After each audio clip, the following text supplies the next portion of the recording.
But we want to switch gears here slightly, and that's to the issue of China and Taiwan. I mean, obviously, this has become sort of an interesting subtext here. But before I get into that, let's just bring in our next guest we have here today, Dr. Ken Hammond, who's a professor of East Asian and Global History at New Mexico State University.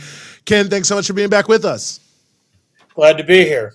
Well, we are happy to have you. And, it's interesting that a sort of subtext that the U.S. is now using in Ukraine is how this is actually sort of the dress rehearsal for China invading Taiwan. I even, read an article in Politico the other day where Senator Chris Coons said that and very close ally of Biden, for those who don't know, that Biden's whole strategy towards Russia is to help Ukraine as much as you can without degrading U.S. ability to respond to other crises like China invading Taiwan.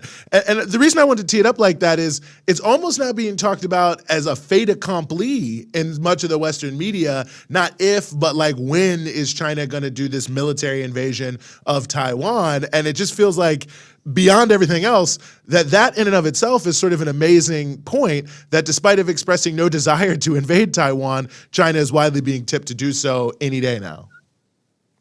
Well, yes, I think that it's pretty clear that the narrative that has been coming out of Washington and being spread by the corporate media in the United States is exactly that we face an imminent crisis that has been entirely generated by China. China's disrupting this peaceful world order that the United States has been guaranteeing, our nice rules-based order, and nasty China has come along and is the major threat now. This has been articulated in defense documents, in security policy, over and over again, and our politicians spout this rhetoric every day, and it's repeated in the mainstream corporate media. Even though, as you say, China's position is and has always been that the status of Taiwan it's a domestic question. It's a question amongst the Chinese people on both sides of the strait that they will resolve in their own way, in their own time, without any need for outside interference. And the United States, of course, the official position of the American government, which President Biden rather, duplicitously restated recently when he talked with Xi Jinping, is that the United States, of course, the United States acknowledges the one China policy. There is only one China. Taiwan is a part of China. That is the official commitment of the United States government. And yet American politicians and the rhetoric of President Biden himself is constantly undermining that, constantly violating the terms of that policy and the terms of the communiques and the agreements that both governments have agreed to, have signed on over the years.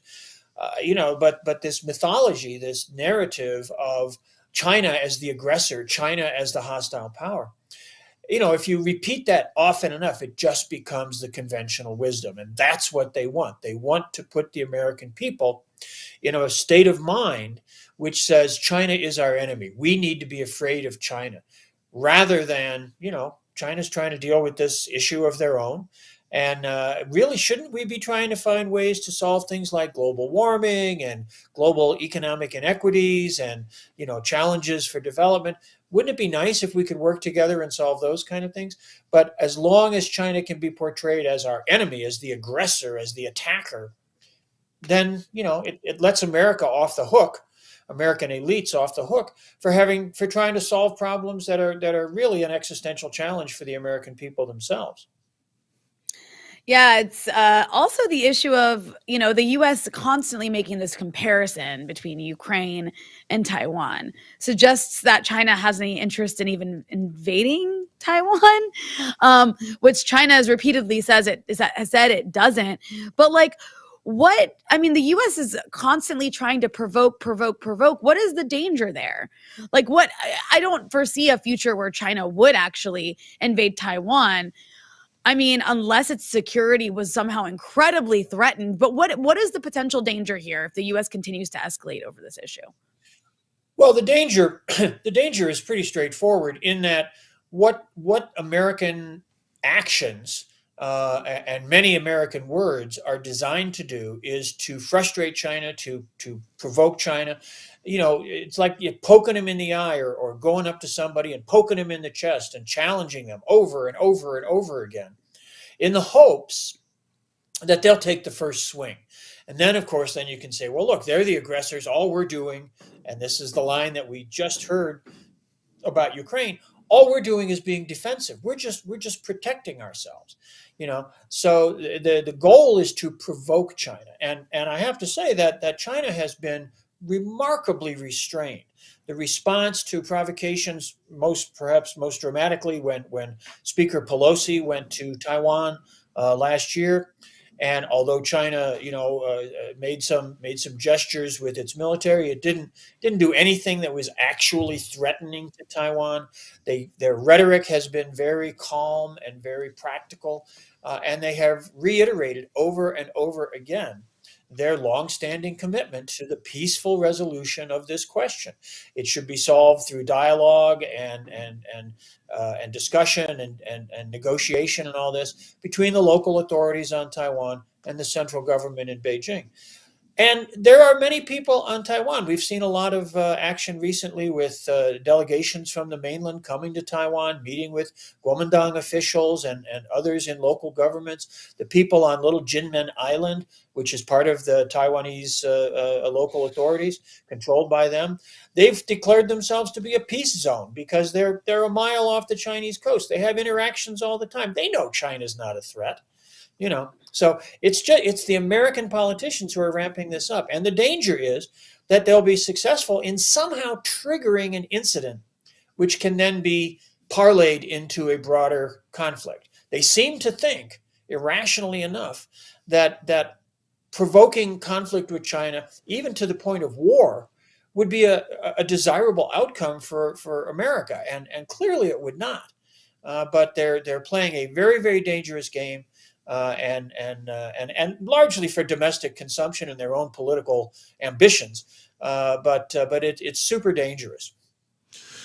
No, and I think you make an extraordinarily good point there about Taiwan. I know the Kuomintang leadership just came back from a 9-day trip there in the mainland, and in a poll that just came out a couple days ago, topped the ruling party, and in the last local elections did quite well. And I mean, that seems like an interesting factor, that as the U.S. seems to have ramped up its sort of war preparations, the people of Taiwan sort of responding back in their own way to sort of say, whoa, wait a second, we're not 100% sure what we feel about that. But I guess in a way, I'm curious your thoughts about why this is such an existential question to the United States, because obviously the issue of Taiwan is a deep issue for China itself. It's a part of China divided based on the politics of the country there at the end of the Civil War. But for America, I think for a lot of people, myself included, sometimes you wonder, why is specifically this such a key issue for U.S. imperialism to potentially risk nuclear war over?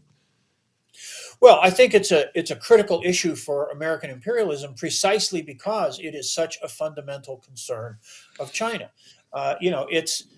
Taiwan is part of China. Historically, for hundreds of years, Taiwan has been part of China. And the only reason that there is a local authority on Taiwan today, which is not normally integrated with the government of the rest of the country, is because of the interposition of the American Navy after the victory of the Revolution. Back in 1949, 1950, the U.S. Navy put itself in the strait to protect the remnants of the nationalist regime on the mainland who had fled there, had massacred thousands of local Taiwanese people in order to control them because they didn't want them coming there, but they took over the island. They've remained there ever since. They held it under martial law for over 50 years. And, it's just been a thorn in the side of the authorities on the mainland, but it's been an outpost of American imperialism. And now, as China is prospering, is growing, is enhancing the livelihoods of its people, it's emerging once again as a significant participant in global affairs. The American elites, they see that as an existential threat for themselves. They see themselves losing the power, the privileges they've enjoyed, certainly since World War II. That's a threat to them. They see that or they feel that certainly. And so anything they can do that would provoke China.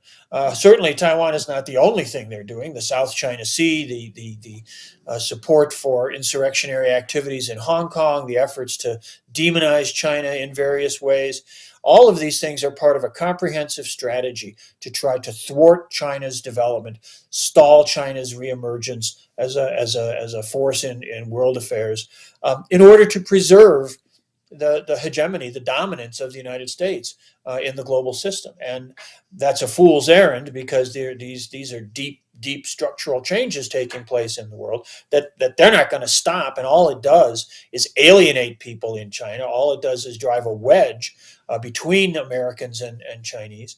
And it's it's just not something that's gonna work to the benefit of people anywhere, especially in the long run, the American people themselves.